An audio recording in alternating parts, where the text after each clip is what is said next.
lots of stuff happened. Are we good? Are we recording all right? Yep. Yeah, man. Lots of. By the way, I want to say once again we missed our deadline. You know, we said we're gonna come back before the semi-final. Yeah. But yeah. We are the Berry FC of podcasts.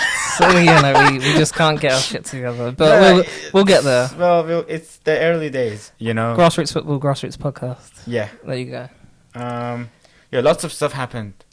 UN General Assembly, Brexit. Boris Johnson is delivering it, but that's not what we're here to talk about. We're here to talk about Asian football. Another important. Sorry. The greatest continent on Earth. The greatest continent we know of. Another important event that we missed whilst we were away, of course, the quarterfinals of AFC Champions League took place. Yeah. Now we were going to do a video to predict the semi-finalists, but of course we fucked up. Yeah.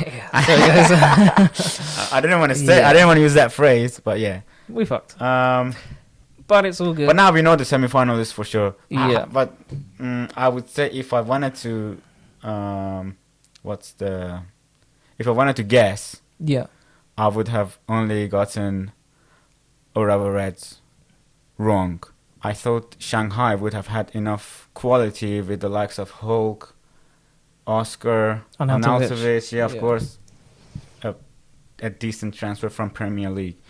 Who else is there? Amadov, if I'm correct. Amadov? Oh, is that Guangzhou? Not being racist here, but you know, he plays for Shanghai, dude. I was correct.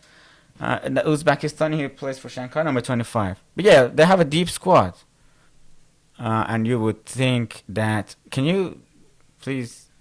I'm talking, you know? Sorry, I'm just trying to get the semi-finals up. I'm just trying to get the dates and fixtures up. Yeah, so you would think... So you would think Shanghai, with all the squad depth that they have... Yeah. With the likes of Oscar, Hulk, Amadov, Arnautovic...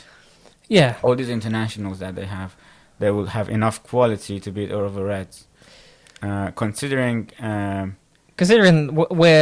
Urawa are now in the J League, you know, they're down there on 31 points, looking like I think they're like 2 or 3 points above relegation right now. There's not long to go in the J League as well, so it could be one of those years where a big team goes down. So it'll be interesting to see. And also wins the Champions League. And wins the Champions League. I don't know if that's ever happened if a team won the Champions League and been relegated same season. No, well. So SLL could have had a chance, but they didn't win the Champions League. Yeah. They did just get relegated. Yeah, I'm not, I'm not having a go. I'm not having a go at SLL fans. I'm just stating facts. Oh, I think there's a common theme now across the show. So that was Urawa Reds Diamonds versus Guangzhou. So there was another thing. So I think the first leg, this is one of those quarterfinals where you would have very little number of goals. However, because the first leg was in China, if I'm correct, I am. This would have been a quarterfinal where Shanghai could have had a decent chance to qualify for the semi-final because they had the advantage. I would say they were the away team in the second leg, but they were in a situation where they could be very comfortable.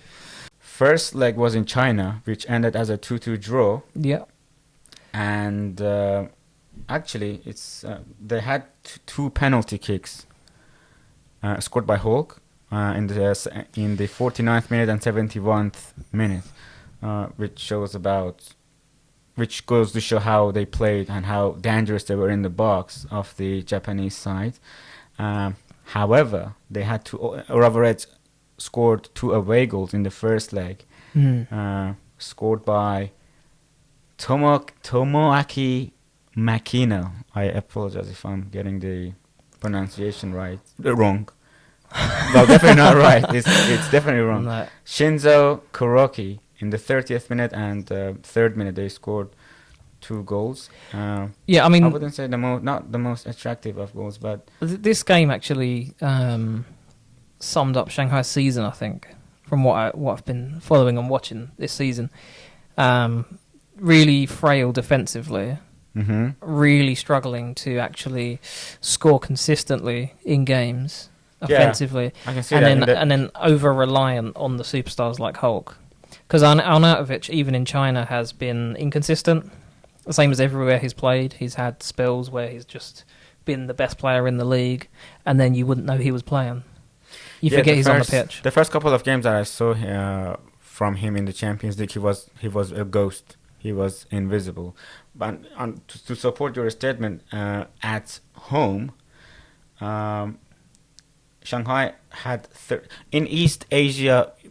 It's very open. They are more open on both sides than in the West. So it's not surprising to see both sides have a lot of number of shots on target, right?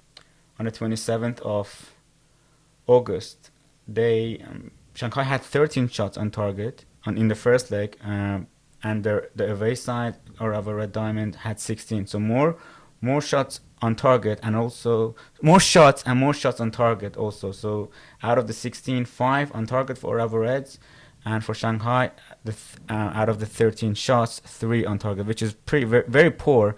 And out of those 3, 2 are penalty kicks. So 1 shot in reality was on target, which is a really poor attacking statistic for the Chinese side, considering the amount of money they spent in the their squad. I feel like the development of Shanghai has actually stalled a little. Winning the league last year, not been as good this year. I think they've tried to change slightly tactically. Wu Lei going off to La Liga has definitely had an impact as well. Mm-hmm. That sort of changed their offensive play slightly. So I just don't see how. I don't see Shanghai winning any trophies further this season. I think it's a year of underperformance. Not a terrible year by any means. It's still good, semi-finals, but I think there's some work to be done still there. So this is usually when a club spends too much money, for example, like City in Europe, football fans around the world, they don't really welcome that, don't they? It's like you buy the trophies, you buy your way in, you go to Harrods. It's easy to go and say, players that are worth more than clubs. Yeah, you know. So, however, in this case, I kind of feel sorry for Shanghai because they spent all that money to go to the semi-final and they bottled it really, because their notable signing of the summer being Arnautovic, I wouldn't even say he underperformed. He hasn't performed. He hasn't performed. Yeah. Well, he's performed in games, but that's what he's always done for every club. I think he just needs some time, doesn't he, to settle down. I don't know. I mean, as a sort of follower of West Ham, having seen him at Stoke, and then I think he was at Inter Milan before that.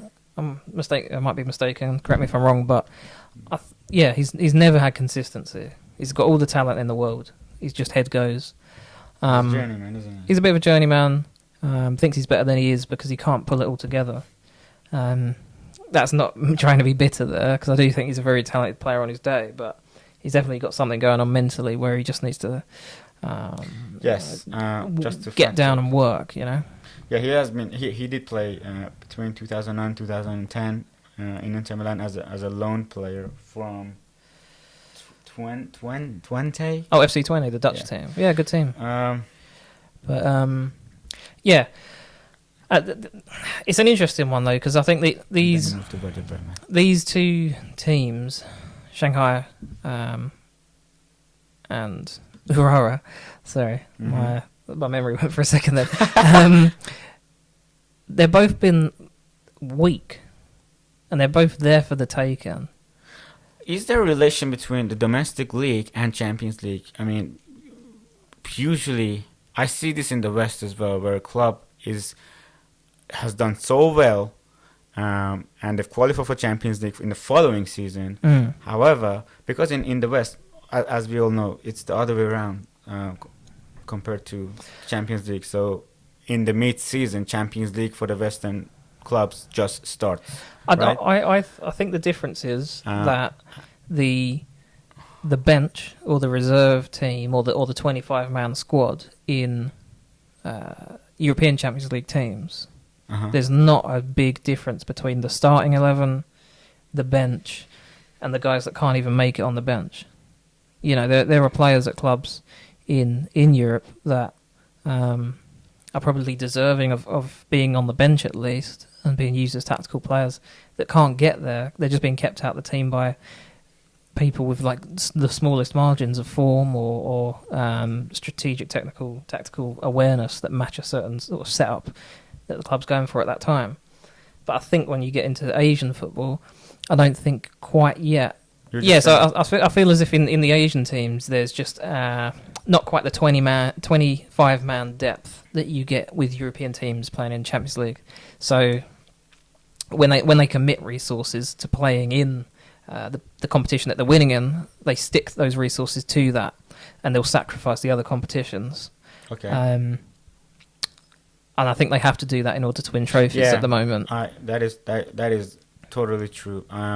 In some seasons where a club feels that like it feels that that they don't have enough resources to carry more than one competition forward, they prioritize one, and that one is usually the Champions League. Yeah, exactly. And I think for instance with Urawa this season, who could get relegated in the J League, perhaps it's a case for them that they probably didn't think they were going to be in a relegation battle for sure, but they realised that they weren't doing great domestically. They probably weren't going to qualify again next year for Champions League football unless they win. Does that work like that? I'm not sure if it does. Does the winner not qualify? I thought the winner they have does. to do it again. Oh, that's tough. Yeah. I thought the winner automatically qualified. Well, right now, Urawa Reds, they're just above relegation zone. Yeah, they're really just hanging on. Points, yeah. I do think they've got the quality too. I haven't seen what their fixture list is like. I think. How many games deep are we? 26. We are 26 games in. There is the opportunity for Urawa to climb, but I think it just proves the case that if you overcommit to one competition and then you start to have a little bit of bad form, you can really slip in Asian football. Especially in the J League. I mean, the amount of champions that have been relegated in that league is ridiculous. You can also say that they were a bit lucky, honestly, because, well, I don't know what to say really. I don't know what to make out of this quarterfinal. I don't know whether to say Urawa Reds were lucky or Shanghai really underperformed, which is a bit of both, I suppose. I think it was a bit of both. Honestly, in that game there wasn't a lot split in them. In the second leg, I'm just gonna say this, and that's it. That's the end of this particular bracket. So in the second leg, Shanghai went into the ground, only needing one goal to qualify for the semi-final, which they did in the 60th minute. But they also conceded a goal in the 39th minute by Shinzo Kuraki. Who is this guy? This guy seems... Yeah, he scored in both matches. Yeah. Well, first, Urawa Reds scored in the first half, and then they conceded one in the 60th minute by Wang Shenchao in the 60th minute. So... And due to the away goal rule, Shanghai got eliminated. Got battered again. So 18 shots for Urawa, 6 on target, more possession, more passes, more pass accuracy, and Shanghai not so much. 6 shot, 2 on target, less possession with 45%. Not much, but still less number of passes, less pass accuracy. It's just terrible. But yeah, next season they have to analyze what they do wrong and improve, because I don't think they need any more signings. I'm not sure. I mean, Shanghai? Yeah. I'm not sure. I mean, if it was me, I'm not sure how close to their international cap that they are at. But I can see Arnautovic going in the summer. Yeah, maybe. I can see. Yeah. Probably. I like how we treating Shanghai like a massive club. Who are they going to replace him with, though? They'll replace him. But I can see. Like it matters. No, I can see it with a. I'm going out on a guess here, but like if I'm trying to guess, with Arnautovic's age, probably like Victor Moses from Galatasaray or Fenerbahce, sorry. Yeah, they do. Yeah, those players have a shot at playing in the J League. Yeah, that sort of thing. This is how Urawa Red managed to qualify to the semifinals of the Champions League. And now we're going to move on to talk about Kashima Antlers, another Japanese side who faced Guangzhou Evergrande in the other bracket of the East Zone.